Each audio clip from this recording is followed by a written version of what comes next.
Good afternoon, everybody, and welcome to yet another session on Hinduism. My name is Nishit Kotak. I am here with the Hindu Academy team. We meet here every Saturday at 2 o'clock live on YouTube and Facebook. If you are watching us on YouTube, please do consider subscribing, hit the bell icon so you can be notified of our next upload. And if you are watching us on Facebook, please do consider moving over to YouTube as well and subscribing to our channel. So, what we do on this broadcast is basically about 45 to 50 minutes of Q&A. It is all around the topic of Hinduism. And today we're going to start with a focus video. The focus video is on the topic of whether Hinduism should be part of the mainstream school curriculum in India. And so that is an interesting topic to discuss. And I'm going to share my video now, and then we will have a discussion around that. Welcome to today's broadcast.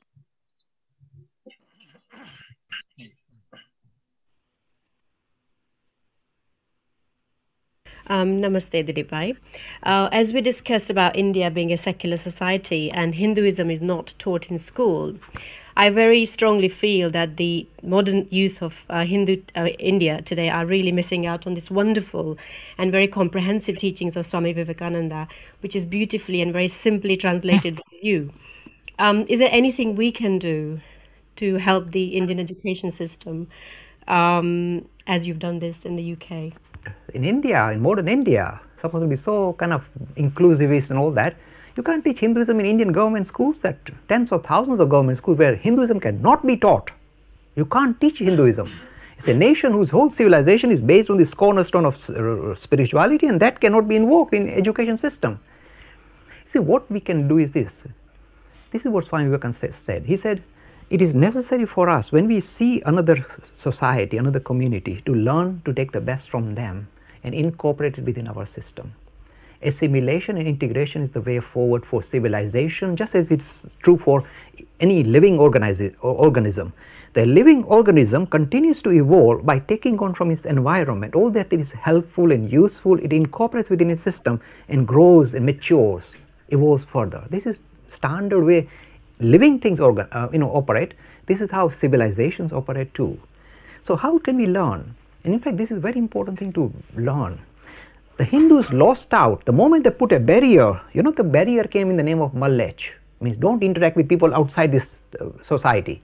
Don't travel, don't go overseas. Remember, this was the injunction of Hinduism. Don't travel overseas, don't interact with the Malech at all. You do that and you lose your religion and you are a complete outcast. You're not allowed to step out of your border. The moment India put up these borders, the whole civilization paid a price. It became stagnant. It did not have the capacity of absorbing good things from outside itself. A living organism is that continues to interact selectively with its environment and continues to take on the best from the others. Now is the time, because the barriers have been broken. So it is possible now for modern India to learn from the West some of the marvelous stuff that is here. Let me show you how good it is. Look, this nation, this United Kingdom, prides itself in being a secular state, secular. And yet it recognizes the role of religion in a secular society. It knows that religions have an important contribution to make for the greater good of society. It recognizes it. So it makes room for religious education teaching in its schools. It incorporates, in fact it's compulsory. In Key State 1, 2, 3, you must be exposed to half a dozen or 4 or 5 religions, world religions, not just Christianity. It is imposition, they impose it. Not that they are preaching religion in school, they are teaching religions in school. There's a big difference. Not preaching, not saying you must subscribe to this. They are saying, look, they are educating people regarding what religious enterprise is all about, and they have given it dignity, they have dignified it. And you see the breadth of vision of these people is very this. They are saying, look, not just Christianity, it must incorporate other religions. So here is a nation calling itself secular, and yet able to take on the idea of religions and make them mainstream. And if you like, tapping into this human faculty called religion, this love of religion or spirituality that comes in this religious guise, to tap into it and use it for the betterment of this society. So it allows for it. And that is why I can go to every Christian school in the United Kingdom, government-funded Christian school in the United Kingdom. I can go to every one of them and spend the whole day with them teaching Hinduism. Happily, they embrace me. This is mature secularism.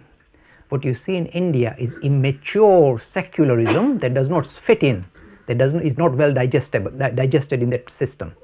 So in India, we say immature secularism, which means all religions out, especially Hinduism, number one out. Other religions still have room, but Hinduism must be kicked out. Now, what kind of secularism is that?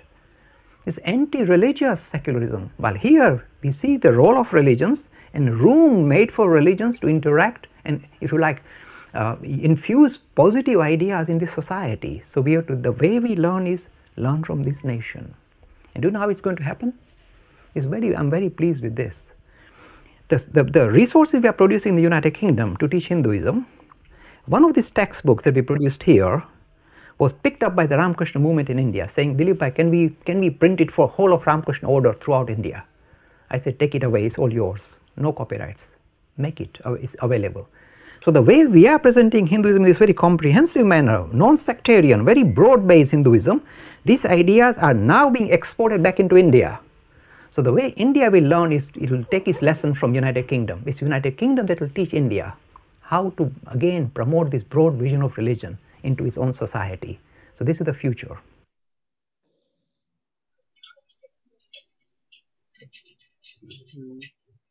Amazing. What an interesting topic to explore. And to bring more light onto this topic, I would like to invite my colleagues, Manish Bhai, Vijay Bhai and Sita Ben to join the discussion. So Manish Bhai, I'd like to hand over to you to carry on with this discussion. Super. Thank you, Nishit Bhai. A very interesting topic today, especially, how we are working at Hindu Academy and how Jai Bhai started Hindu Academy and for what purpose. So, Sita Ben, could you please elaborate on what made Jai Bhai start Hindu Academy and what is the purpose we are working for, and how do we go about it? Sita Ben? Yeah, I mean, the way that it actually started was on a very small scale, and nobody could have imagined that 20, 25 years later it would have become such a big, system of way of promoting Hindu philosophy and religion. It actually started when I was very little. I was about 3 or 4. And my dad was looking for somewhere which taught Hinduism to small children, and he wasn't able to find anything at that particular time. Times are very different 25 or 30 years ago. So my dad started to say, okay, well, I know that I tell my daughter stories every evening for bedtime, which tend to be, stories from the wonderful, colorful stories of Hinduism. So he started advertising, look, we're going to rent a little room and you can come here and send your children to just learn colorful stories of Hinduism. That's how it started on a very, very small scale. And there was just 3 little girls, me and 2 other little girls. And that's how it started. And then the classes started to grow in popularity, and then the children started to grow in age. So then the sort of class was tailored to start taking on more academic understanding of Hinduism. And luckily, as my dad was saying in the video, the UK really does cater for religious education in a number of different religions. And there was the opportunity to then take on GCSE level Hinduism.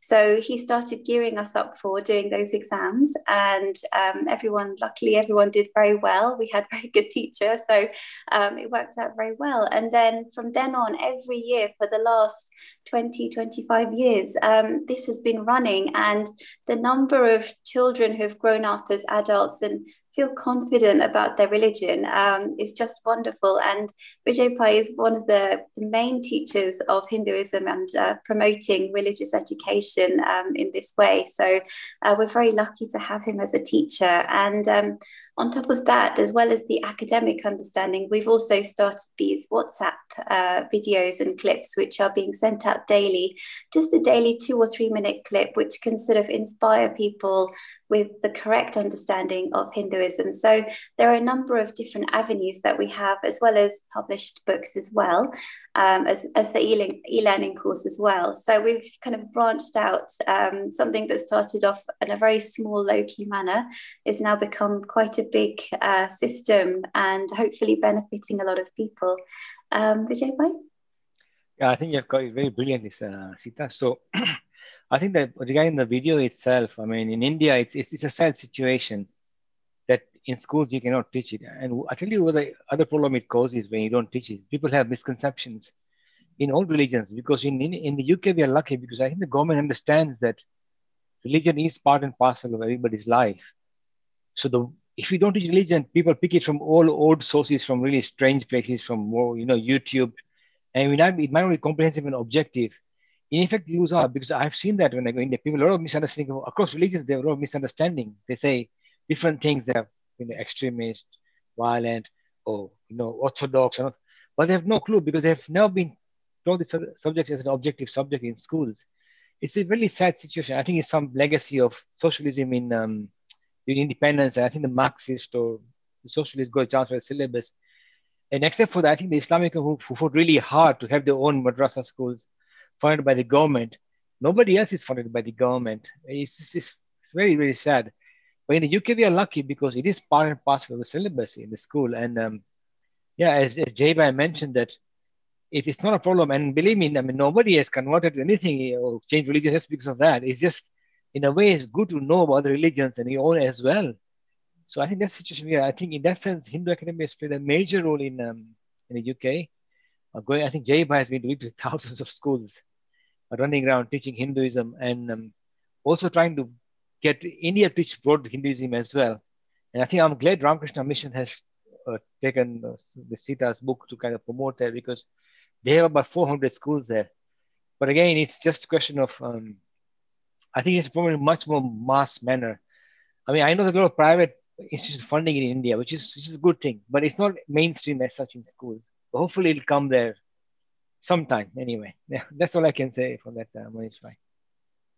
Okay, thank you, Vijay bhai and Sita Ben. So there you see how Hindu Academy started, and the topic of the video was education of Hinduism in India.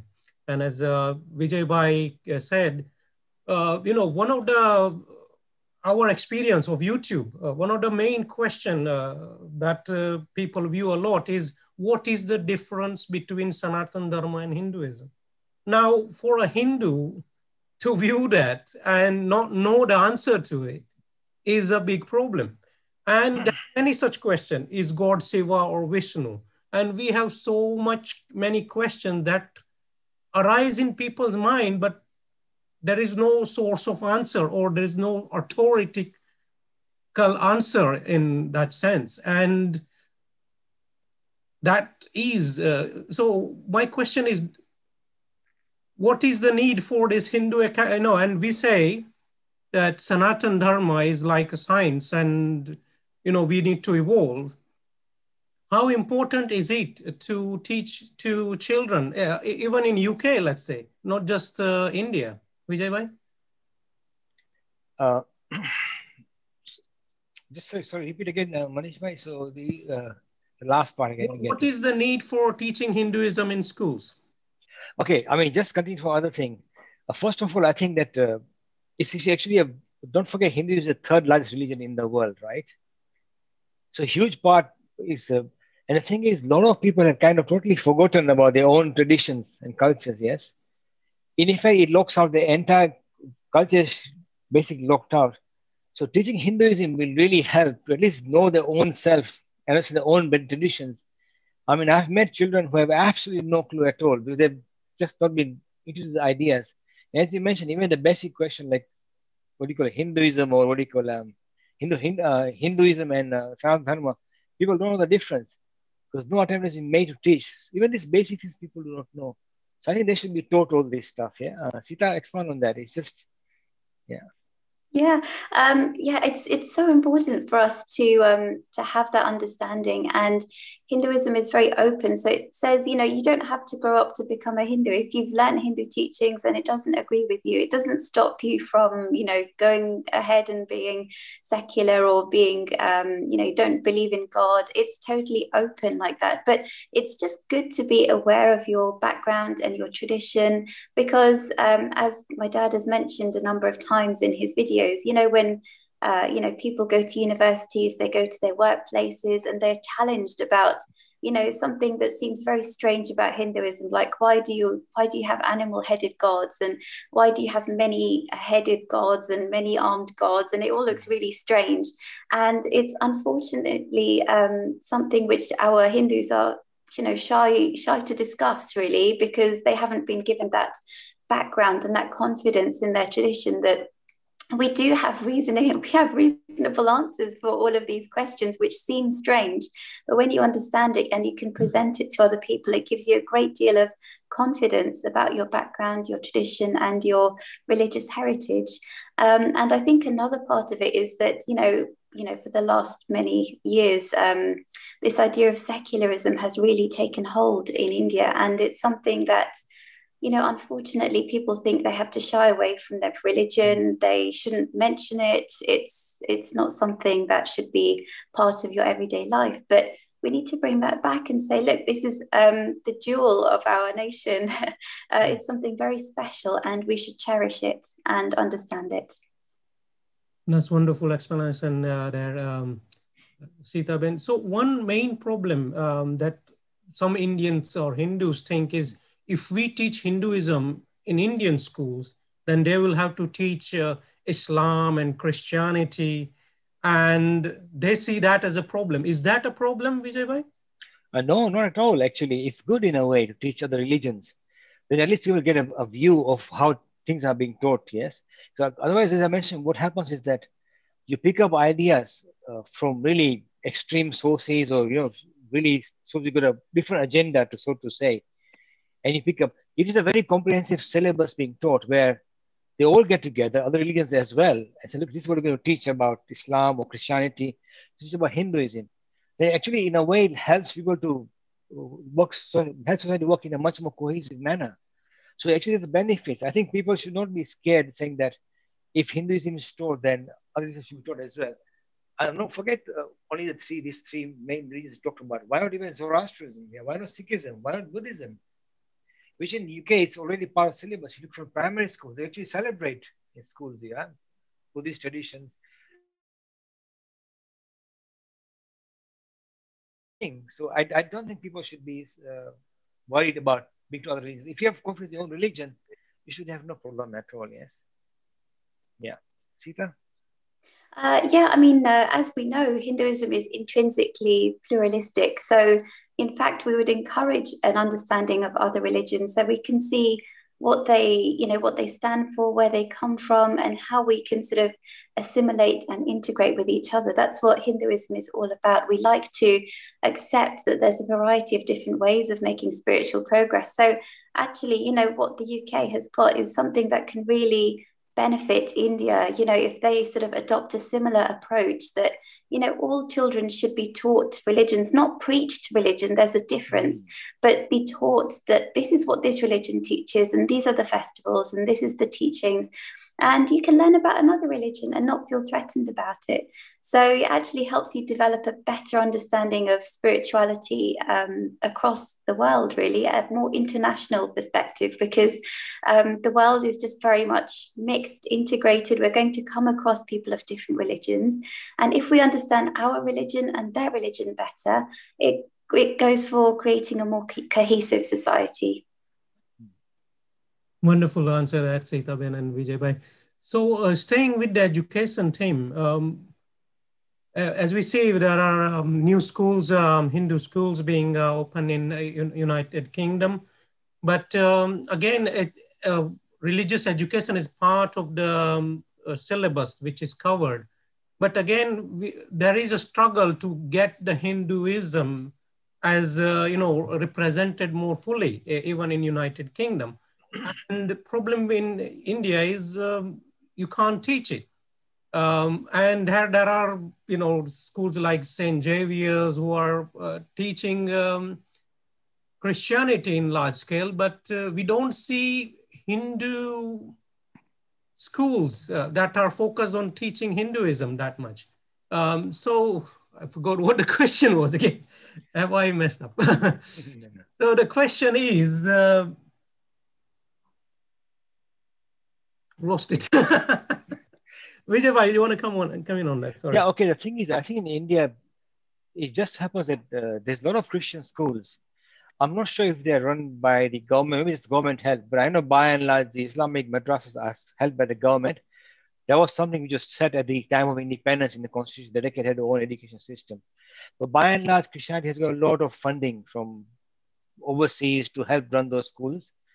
And it's true, I've met some people who go to this Christian school like St. Xavier's and they're taught to say Christian prayers. There are luckily now more and more Hindu schools coming, but still too few.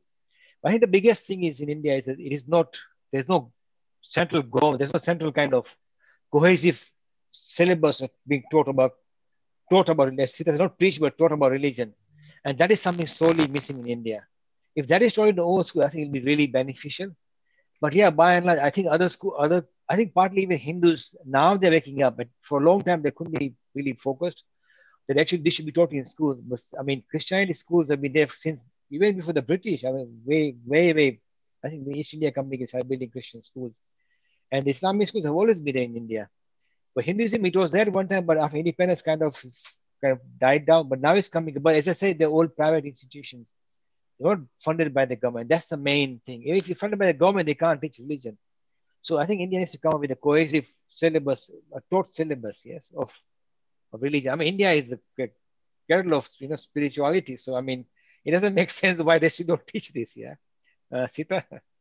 Yeah, no, I agree. I do actually think what the UK has is something very unique, very special, and it's something that we all have to learn from each other. So if India could possibly, adopt a system where, religions are systematically taught in schools, not just Hinduism, you're welcome to any other religion as well. But as long as people understand their faith background, their spirituality, their heritage, it makes them more confident people, and it makes them realize that there is more to life than just making money, going out for a job, having a family. There's a lot more to life than that, especially, people go through very hard times in their lives. What do you turn to? Your materialism, your house and your car isn't going to help you when you're going through difficult times. So having that spiritual background and that understanding to your tradition can really hold your hand in difficult times. So I think rather than just being an academic thing, it can actually help you for your own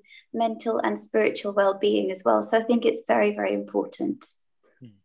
Wonderful explanation there, Sita Ben.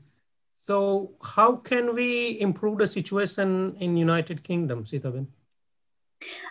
Yes, so we just have to carry on doing the work that we're doing, really. I mean, we've published these books, which we are trying to, get out there to all the local schools and colleges and all of that. And any sort of opportunity where schools or universities are looking for somebody to come in and explain certain aspects of Hinduism, for example, Diwali, that's when we often get called in for doing talks and things, and just a general understanding. We just have to make sure that we have a whole team of people, a whole pool of people who are armed with the knowledge and understanding of Hinduism, who can go out there and sort of, spread the word without being evangelistical, just spread the word and say, look, this is what Hinduism is all about. If you like it, then adopt it. Adopt any bits of it that you like. It's totally fine. You don't have to label yourself a Hindu. If you like the idea of spiritual humanism, take it and make it yours. You're a Christian, it doesn't matter.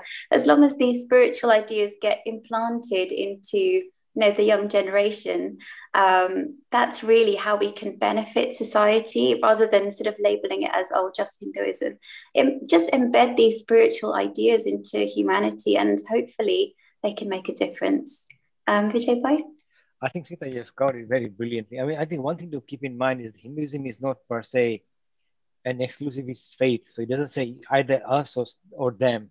It doesn't work like that. So in that sense, Hinduism is much more universal in its approach. So pick the ideas which you like, which make you progress spiritual, which help you.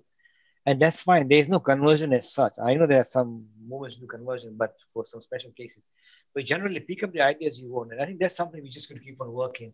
And I think we are in a very unique situation because I know many people are kind of don't like the idea of exclusivity. So the time is kind of ripe to preach all these Hindu ideas. So really it's just on us to do the extra work and get the ideas out there, Manish. Yeah. Fabulous. So thank you all so much for your contribution so far. I can see the chat on YouTube is very busy at the moment. We have a very interesting conversation going on, especially around this topic of, Sanatan Dharma and so on and so forth. And people are really warming up to this topic. Now, what I'd like to do is, I'm appreciative of the fact that sometimes we have regular viewers, but sometimes we also have new viewers to the broadcast. So with that in mind, I'd like to ask the team the top 10 questions that people generally ask about Hinduism.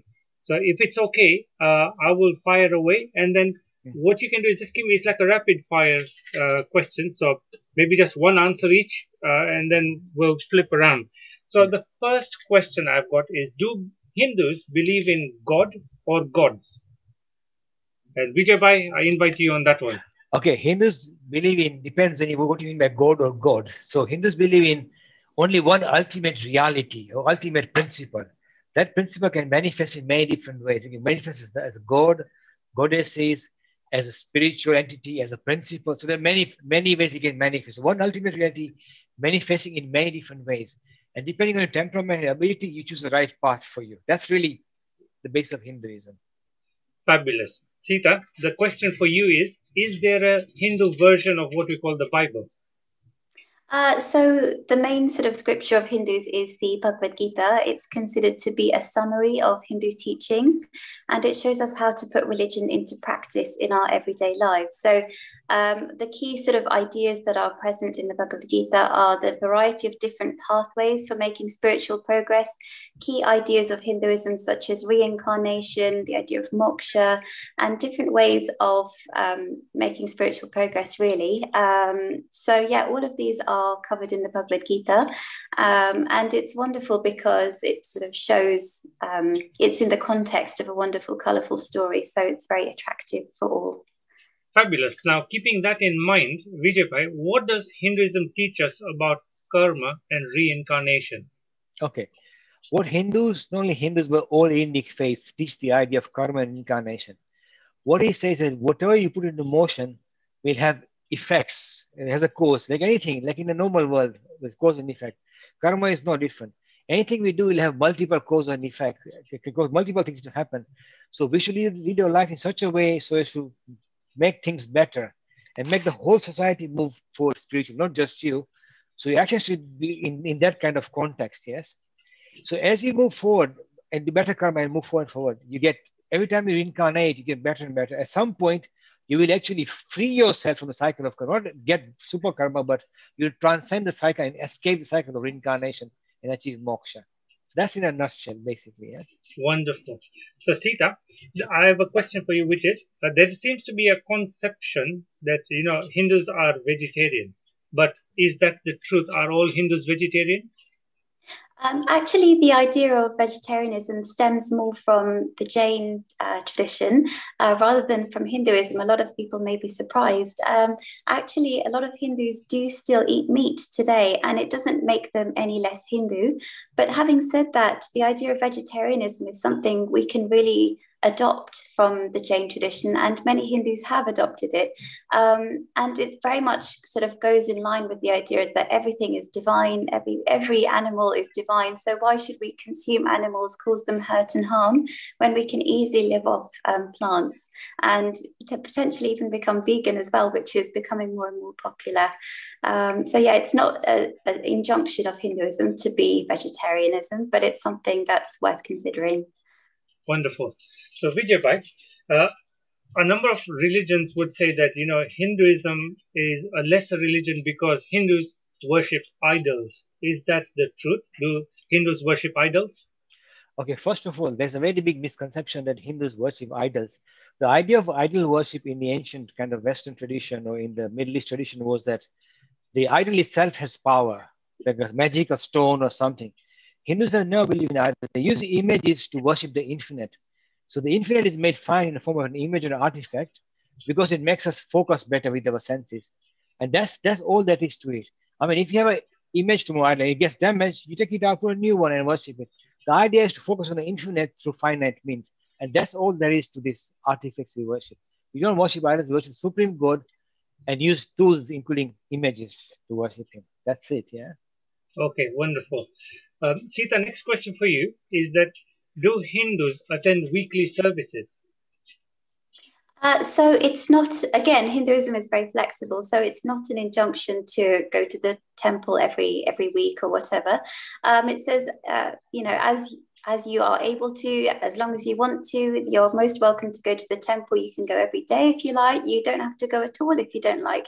It depends on your spiritual approach. You may not want to worship God with form. That's up to you. You may want to prefer to do charitable work instead to make spiritual progress. So again, it's not an injunction, but it's there for anybody who wants to sort of reach out to the divine through the mandir.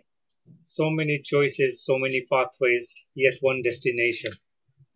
Amazing. Vijay bhai, this is something that's pertinent for you, seeing that you are the mainstream teacher for Hinduism class, which is, what is the role of gurus in Hinduism? Okay, the gurus are supposed to be spiritual guides who help basically all of us progress spiritually. So guru has to be somebody who has that knowledge of spirituality and can guide you. But as I say, this day and age, it's very difficult to get a proper guru because you're not even sure. But having said that, you can also use somebody who is kind of passed away, who inspires you, like Vivekananda or any ancient guru to guide you as well, if you don't have a living guru. But the main aim of guru is to help you progress spiritually in your life. Yeah, that's it. Yeah. Fabulous. Sita, we hear a lot of complaints sometimes that, the Western world has taken away ideas and concepts that arose in India and have used them for their own gain. One of the things is yoga, but I just wanted to check in with you. How is Hinduism related to yoga?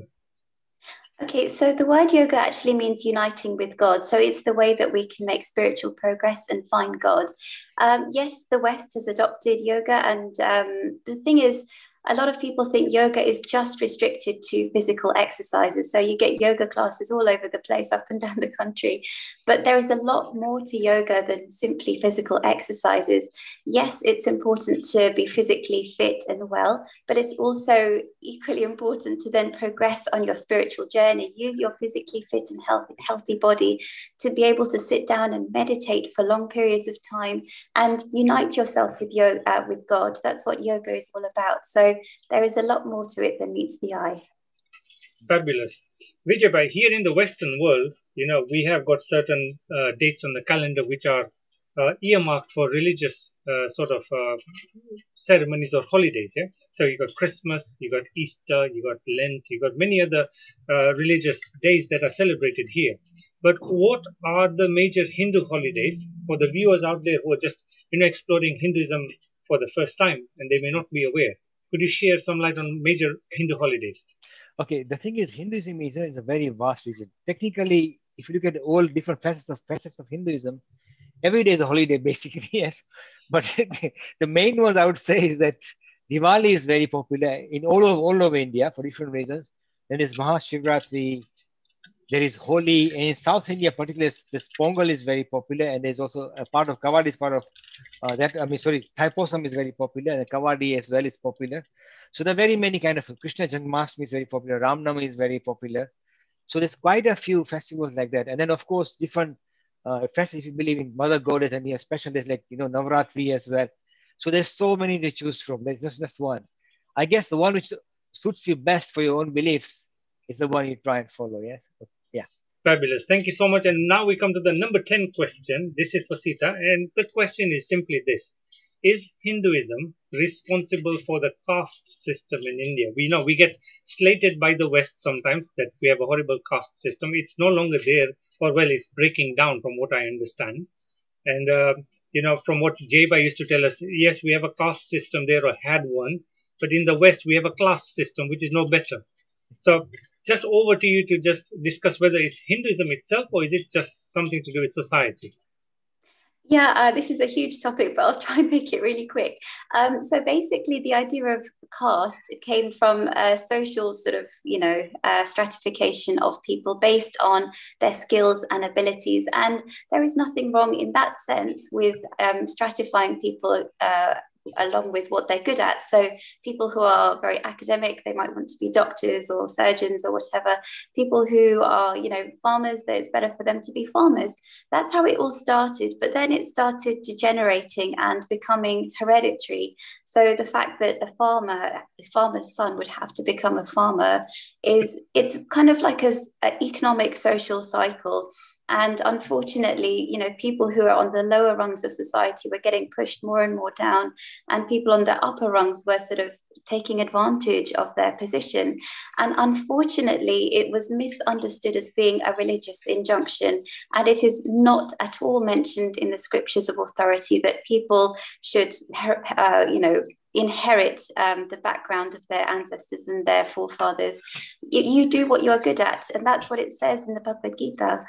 There's nothing about it being hereditary and hierarchical. So that's a social mistake that we've had to undergo, and we've paid a heavy price for it, and hopefully we can start to come out of it now.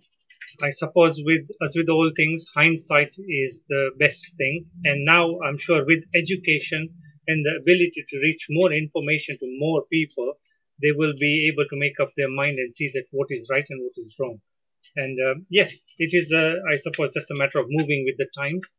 And that is why Hinduism is such a magnificent system, because it is ever evolving and growing. It's not stuck in the past, which is wonderful. So what I'd like to do is, just keeping in mind the new viewers that are joining us today, I'm going to quickly just share some resources that you can be accessing. We have our website at hinduacademy.com. And what you can do is, over here, you can find all the resources. Start by joining the WhatsApp group. You'll get daily quality little clips of 3 minutes long. It'll give you some motivation and some boost in your day. We do also have the Hinduism ebook, and we've got the e-learning course over here. So the ebook is on this section. You can read it online here. You can flip it through here, or you can download it by accessing this form over here, which is available, and we'll send it to you by email. Now, the topic of today was teaching Hinduism. And so with that in mind, we also have our e-learning courses. You can see here we have 6,345 students enrolled. I think that's about 150 new students in the last week alone, which is very good. But the idea behind this course is to give you a simple step-by-step way of learning about Hinduism, and you can learn at your own pace. So once you sign up for this free course, you can learn at your own time, and we have a 100-question quiz at the end. And for those of you who are interested in the Cambridge O-Level Hinduism IGCSE course, we also have a separate sort of course for that. And to put it into context, the last batch that we had, all the students had 100% of them, had A stars. And in fact, one student even got 100% marks. So, Manish Bhai, I'm going to hand over back to you to carry on with the rest of the Q&As, and I'm going to go back to the chat and see what's happening there. Thank you, Nishit Bhai. That was wonderful Q&A, fast, question and answer session. So great to get all those questions answered. One question we've had from Adityan K. He's asking, does the cycle of creation have a beginning and end? So what he's asking is, okay, we have this, theory that of Kalpa, where we have creation come to end, and then there's a period of lull, and then it restarts again. Does that cycle have a beginning, Vijay Bhai? Yeah, it's a very good question, actually, which has been asked. I mean, if you look at all these 7 acharyas of Vedanta, they all discuss this in different ways. But the idea, I think, comes from Gita chapter 9, verse 7, which says that at the end of every kalpa, all the souls and everything, they kind of merge into my prakriti, my creation. And they start, next kalpa, I create again.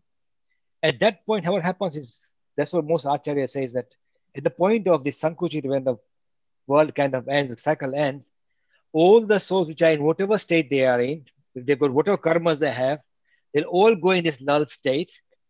At the time of next kalpa, mind you, when the cell is null, there's no space, time, nothing. At the time when the kalpa starts again, and whatever karmas the souls have, they will all come back again and start their journey. So it's not like you get moksha by doing that. Yeah, you never get moksha when the kalpa ends. It's just that everything is a transit, in a lull state. And when the kalpa starts, it starts again. Hindus have always been the idea of cycles. We don't believe in the linear time. It's always been the case. So every time a kalpa, and that's how the world works. It's continuous cycle. Like a tree plants, it dies, and the seed comes, plants. Everything is seen in cycles in Hinduism. It's not like So so all acharyas, I think Shankara is a bit special. If you ask him kalpa, he goes, what kalpa? Because to him it's illusory, right? Ultimately, because it may look like that as one at one level, but ultimately it's illusory. There's no kalpa. But if you look at, like, say, Ramanuja, he goes, at the time of this, everything merges into me, because Ramanuja believes the body itself is God. His body of God is Supreme Lord, all the souls, everything in him. But that doesn't mean moksha. It just means at time of end of kalpa, it goes in this latent state, and then again it becomes an active state. And that's the idea of teaching of the Hindu teachings. But that's it, really. It's very philosophical topic, very big topic. But in short, that's what it's about. Sita, anything to add on that? Nothing much to add. I mean, we believe in the cyclical nature of time. And what it actually reminds me of is the image of Nataraj, which is really a symbol of that cyclical nature of time, which we believe in. So you can see that he is dancing in a circle of fire. He's holding a drum, which represents creation, fire, which represents destruction. And in the middle, he's holding his hand up in blessing, saying, I preserve as well. So the cycle of creation, preservation, and destruction is sort of symbolized through the image of Nataraj. As Vijay was saying, cyclical nature of time is just, a very typically Hindu belief. And it makes sense, because you do see cycles of everything: creation, preservation, and destruction. Wonderful answer there. So there you go. We'll go from minus infinity to plus infinity with no zero in the maybe zero in the middle, but we don't know where that 0 point is. Wonderful answer there. One interesting question from Raj Kumar is saying, do you consider Krishna as God? And if yes, then in Mahabharata, Gandhari cursed Krishna. That's a very interesting story, that Gandhari, being upset of death of her children and all the destruction that happened in that Mahabharata war, she cursed Krishna, saying that you and your whole dynasty will be wiped out. So is Krishna a god? And how can a god be cursed by woman? Sita Ben? So I mean, the important thing to remember is that Mahabharata story is a colorful story, and it's not to be taken as being literally true. That's the important thing to remember. But there are wonderful spiritual gems embedded throughout the whole story, which we can draw on and not get too sort of caught up in the colorful narrative of it. So yes, Krishna is seen as one of the ways of approaching God. It's one of the most popular ways of seeing God. And I think one of the unique things about Krishna is, he really sort of personifies the idea. You can build a relationship with him as a child. You can build a relationship with him as your sweetheart, as your best friend. So he offers a variety of different ways of building a spiritual relationship with God, which is wonderful. So yes, Krishna can be seen as God, but so can many other different deities throughout Hinduism.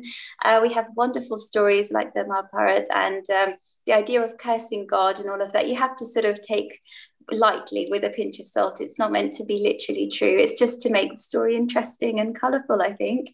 Vijay Bhai? No, I think that's what people should keep in mind. That one thing to know about Krishna also says that despite that I'm a Supreme Lord, I actually also work and interact as well with his own creation. And that's what we see in play in this particular story. So I think as Sita said, the key thing is to get the message out of it. But if you do something, doesn't matter if you're Supreme Lord in this story, there's actually a price to pay. But I mean, this is just part and parcel of how the world works, really. It's not unique in that sense, yeah? It's cause and effect. That's what I mean. But as Sita, you should take it in terms of a symbolic message rather than literal message. That's the key thing to remember here. Wonderful answer there, Sitaben and Vijay. So yeah, just again to retouch on that, there is a stories of Bhagwan Vishnu being cursed by Durvasa Muni, and there are many stories like that, and we have to treat it as stories, and we can move forward then. Next question, we have an interesting question from someone who's called himself Sikh, Sudra, Infidel, Kafir, and he's saying, Hindu Academy, Namaste, are atheists, secular people, and entities. The Hindus are saying kicked out of Hindu religion. Are they part of Hinduism? And he's saying, they are called anti-national, Naxalis, and all that. So how there is this, interesting between atheists and Hindus, let's say. How should they treat each other? Because we see atheists attacking our ideas as well. So what should the relationship be like, Vijay bhai? Okay, I think first of all, I don't get fully question, but I can say one thing about in the UK. Even in India, when I've been, actually atheists generally don't tend to attack Hinduism for some reason. I mean, Hindus, we're okay with atheists. You can be an atheist Hindu. There's so many Hindus who are atheists in the sense that they are spiritual beings, they love nature, but they would not believe in a God. So we have no problem with atheists as such. I think there are some people who would say they're secular and they don't like Hinduism or something, yes? And you see that, and sometimes also you see that it's very mixed up because recently I believe that the Chief Minister of Uttar Pradesh, Yogi Adityanath, was saying that I'm a very proud Hindu, and he really got abused on Twitter for saying that. Because he goes, it's anti-national, whatever. There's this belief for some reason. There are some, it's very strange that many people have this, don't like Hinduism. I'll be honest with you, it's a fact, right?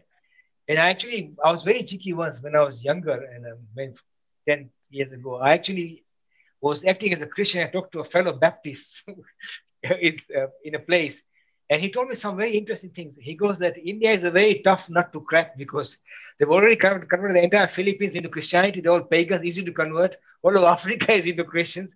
But India, because of its vast heritage and vast civilization and scripture background, is going to be very tough nut to crack.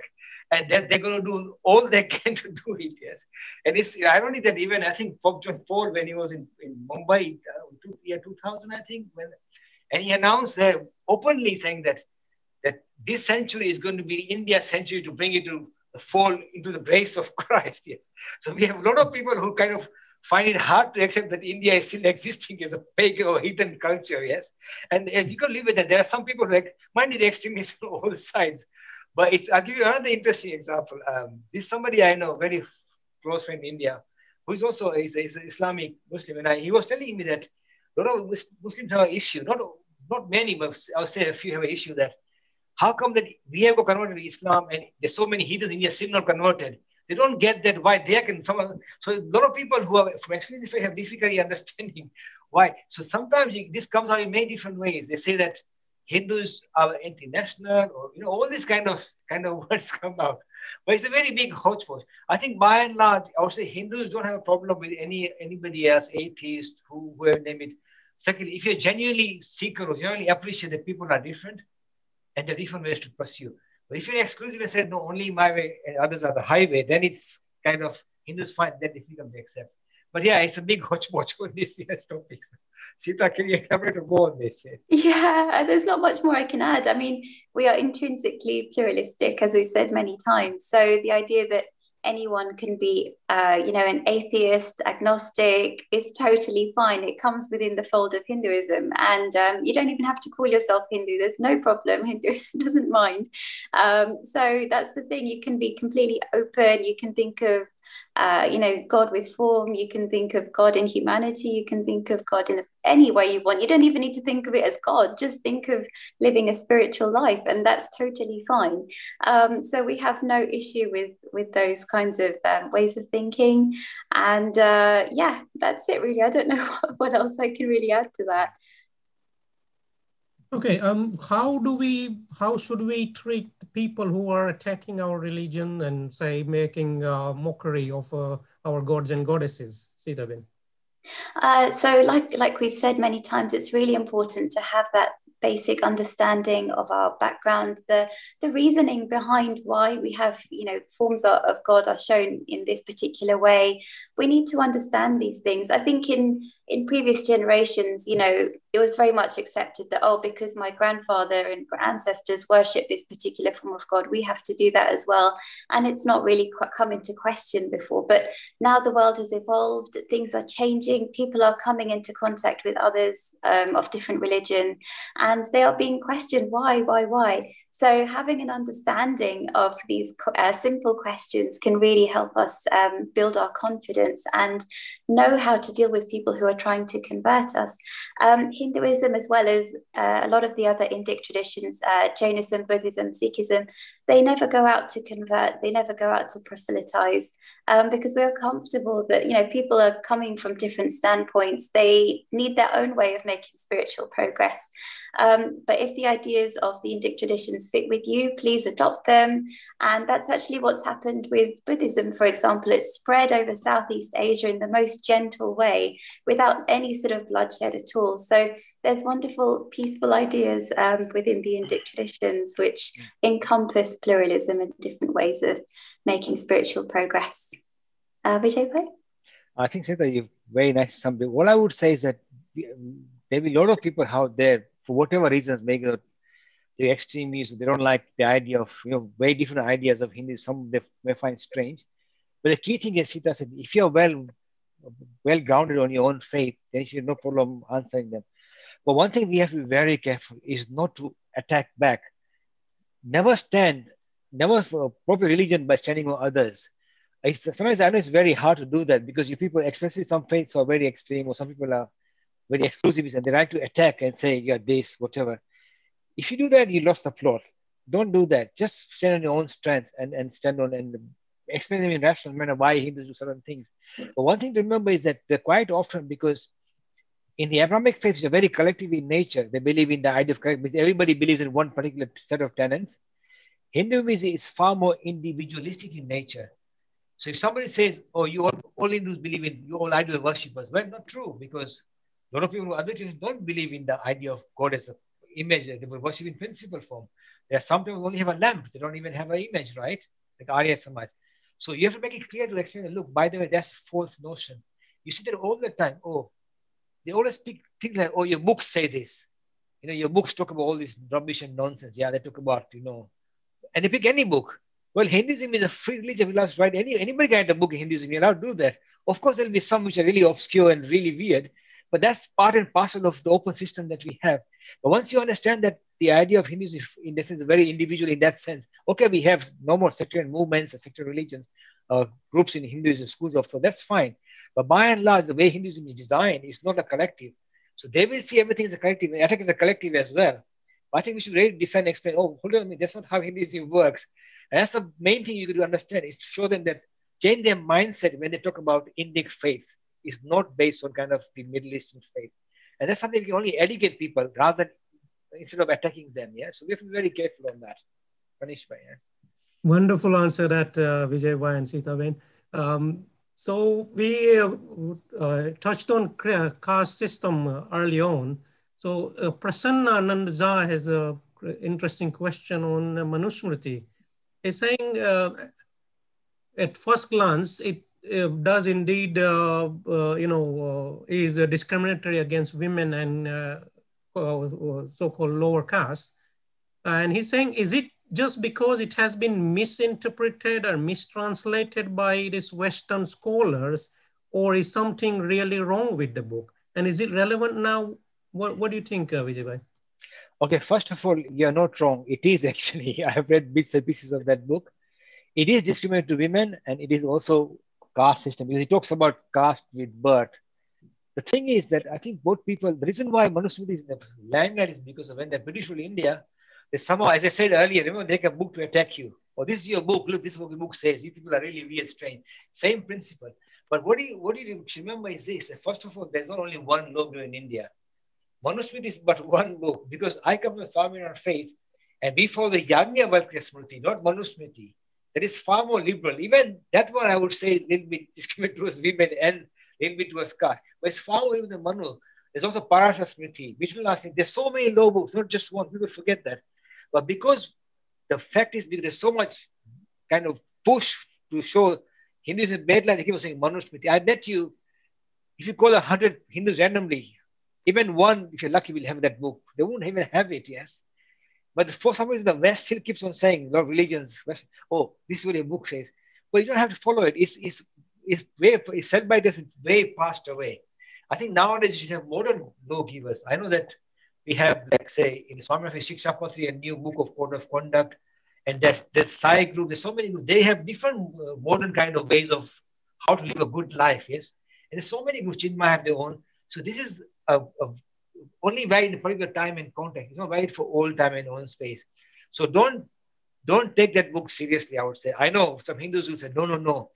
This is the true Smriti. But there are many Smritis. Remember that in mind, yeah? And use the modern versions and think for yourself more than anything else. Sita? Yeah, I mean, I think the important thing to remember is Manusmriti is a Smriti scripture. It's a text of lower authority compared to the Shruti scriptures. So the Smriti scriptures are man-made and they contain codes of conduct.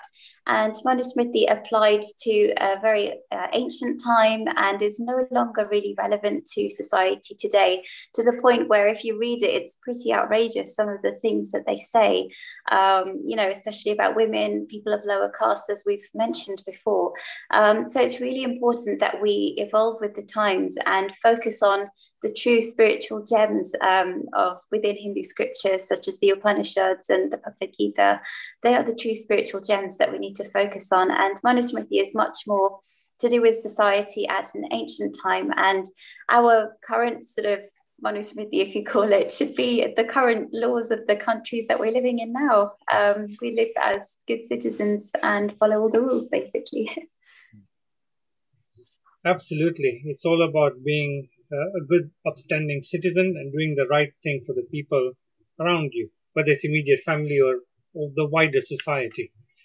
Thank you again so very much, everybody, for joining us on today's broadcast. We are at 1 hour into the broadcast, so we are going to wrap this up. Just to sum it up, we started off with a focus video discussing the idea of whether Hinduism should be taught in mainstream schools in India, which is the birthplace of Hinduism, but currently does not allow teaching of Hinduism in schools. And then we discussed various other topics that were brought about by the conversation on YouTube and Facebook. And so with that, I'd just like to end with a quote from Swami Vivekananda. And the quote reads this, that as different streams having different sources all mingle their waters into the sea, so do different tendencies, various though they appear, crooked or straight, all lead to God. And I think that's just, teaching us a little bit about being accepting of people around us, different viewpoints.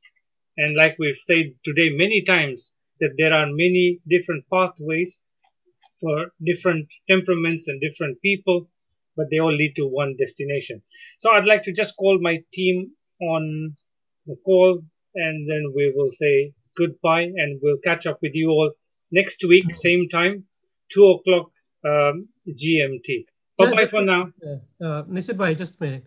So just to let the viewers know, for next week, we'll cover this topic, do all paths lead to God? I think that would be a good one to cover.